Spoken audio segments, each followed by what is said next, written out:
Lakini pia nimemsikia rais wetu wa shirikisho la basketball amesema alitoa ahadi ya milioni 10 kwa kila mkoa utakaoendesha ligi yake ndani ya mkoa, na akaweka vigezo ili atoe mchango wake kama sehemu ya kukuza na kuongeza motisha katika ukuaji wa mpira wa basketball kwenye mikoa yetu. Tuna mikoa takriban 26.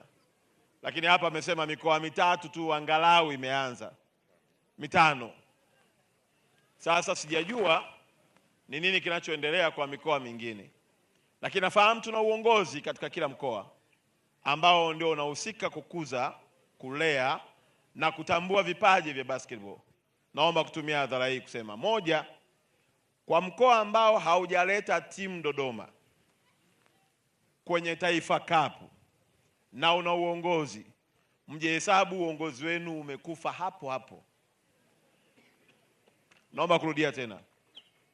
Kama kuna mkoa ambao hautashiriki Taifa Cup na una uongozi wa mkoa wa basketball, manake huo uongozi baada ya Taifa Cup kuisha na nyinyi hamjaleta timu, ndio mwisho wa uongozi wenu.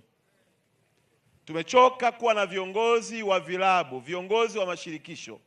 Kazi yao ni kutumia tu vyeo kwenda kugonga hodi kwa matajiri na kuchukua pesa, na wala sio kuendeleza vipaji vya vijana tuliokuwa nao. Tunataka viongozi ambao walichokiomba wanakifanya kwa ukamilifu. Sio kuomba cheo, matokeo yake cheo unakitumia kwa familia yako na kujinufaisha wewe, na vijana wengi wenye vipaji wakikosa fursa ya kuonyesha vipaji vyao. Kwa kama kuna uongozi wa mkoa na haujaleta timu kwenye mashindano ya Taifa Cup, ambao ndio mashindano ya msingi ya kukuza na kujenga uzalendo wa taifa letu, kukuza vipaji vyetu, baada ya mashindano haya uongozi wako ndio utakuwa umeishia hapo. La pili, kama kuna uongozi ambao uko kwenye ngazi ya mkoa na wilaya ambao unahusika na mambo ya michezo na hakuna mchezo wowote unaoendelea kwa kipindi cha mwaka mzima, na wewe uongozi wako nenda kakabidhi ofisi, wachague kiongozi mwingine wafanye kazi. Taifa hili lina vijana wengi wenye vipaji.